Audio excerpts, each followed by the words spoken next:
Feels like the only time you talk to them is when they need something or when you need to give them information. So if I don't need to focus on healing a relationship, but I would.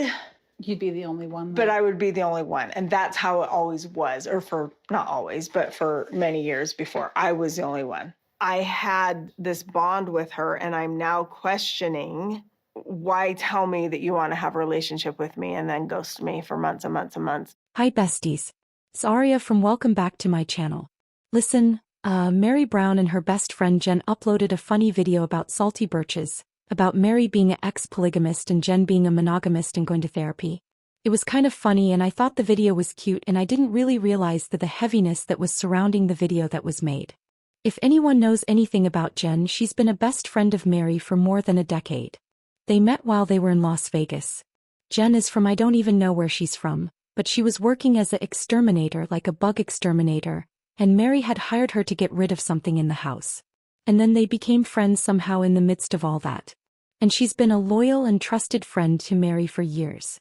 In fact, when Meri's mother passed away, who had been running the inn, the Lizzie's Heritage Inn, she ultimately, Jenn, moved to Parowan to help Meri run the inn in the interim, and she became like a manager for the business. So she uprooted her whole family and moved for Meri and took over this inn for her and moved with her husband and her 2 kids. A very dedicated friend. Not a lot of people would do that, but Jenn did. And she's been a loyal person to Meri and a good sounding board to Meri.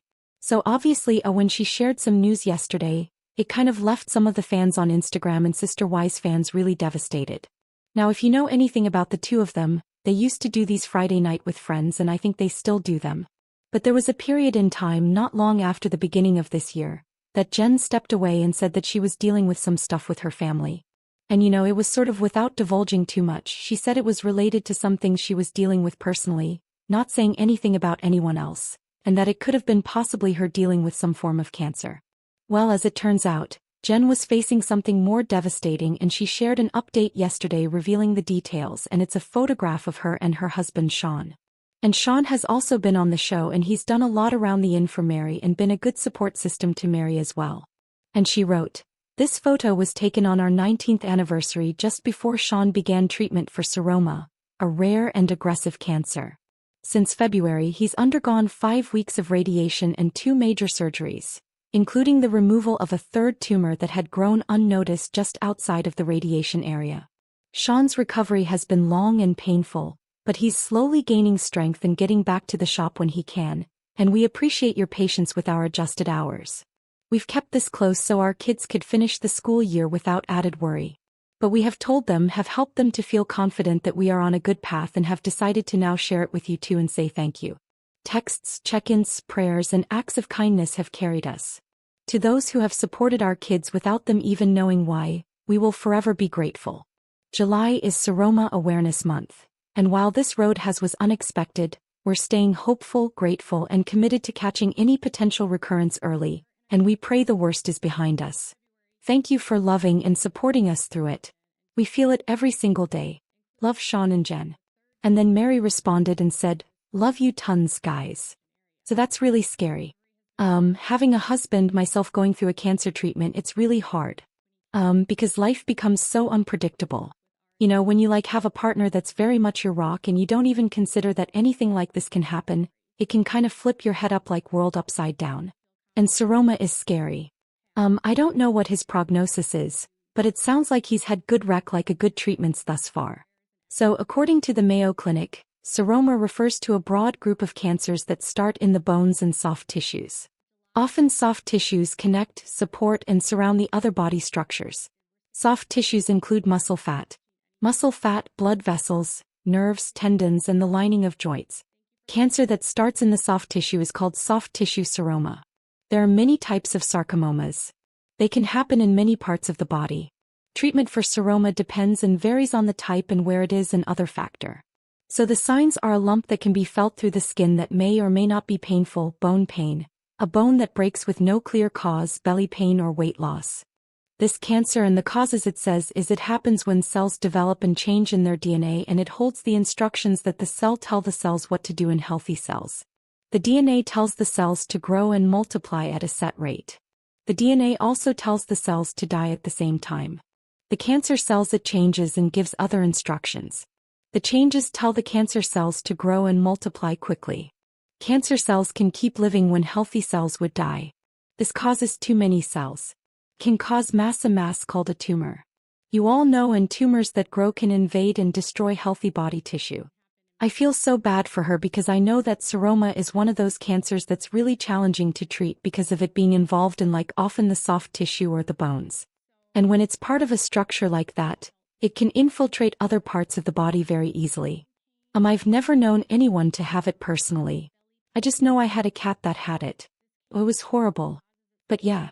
My cat was 14 and he was diagnosed with a lump that was right underneath his eye, and it was running down his jaw, and then he started drooling a lot and having really bad breath, and they did a CAT scan or a X-ray and they found that it was a seroma, and they did a biopsy and it was a seroma, and the vet explained to me that this type of seroma that's on the face is extremely difficult to treat, and they basically just said, sarcomas in general tend to be very aggressive.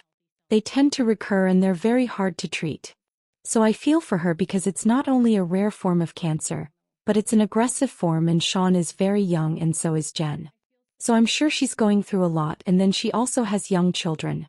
I'm just glad that Jenn has a good support system. I'm also glad that she has a friend like Meri, because I'm sure that Meri would be more than willing to help pick up for her and help her as she's going through this. And it definitely explains why she's taken such a step away from being online as much. Man, my heart goes out to her. Having my own experience with having a husband with cancer, my heart goes out to her because it's you don't expect your rock to get sick, and it's put so much fear over, having to think about what could happen and not knowing what the prognosis is. And I also can totally relate with her because staying in the positive is such an important part of the recovery process and just your journey together. Because if you stick in the negative, it just causes fear and anxiety, and there's nothing you can do, worrying about it won't change the reality. So focusing on the positive and trying to stay hopeful. That's what we've been doing. And with my husband's cancer, while it was removed, they will still have to monitor it every 3 months. And his also has a high likelihood of recurrence. And so that could mean, other treatments down the line like radiation or chemotherapy. And so it's one of the things about cancer is it's not straightforward oh, it's gone and so now I don't have to think about it anymore. There's always that chance that it could come back. And so it's always looming on your head, but then you can't stop living your life. But then the treatments themselves can really make people ill or cause, for surgery. With my husband, he's not been able to do a whole lot. He's had to do a lot of resting.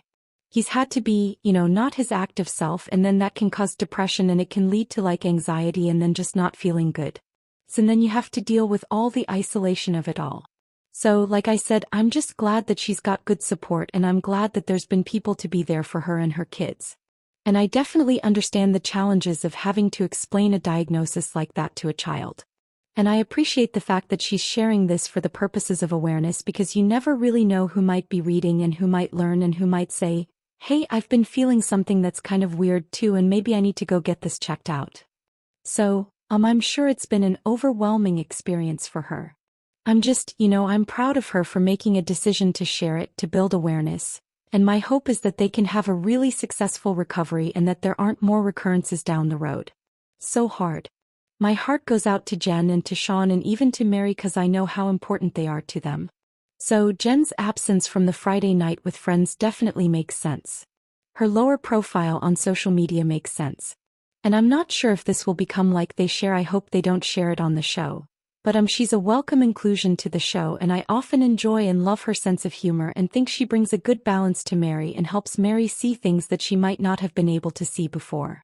And everyone should have a friend like Jenn and like Sean if they are Meri. So what are your thoughts? Let me know in the comments below. Make sure to give this video a thumbs up. Make sure to subscribe to my channel if you haven't subscribed, and click the bell so you never miss a video. Thanks so much for watching. Bye guys.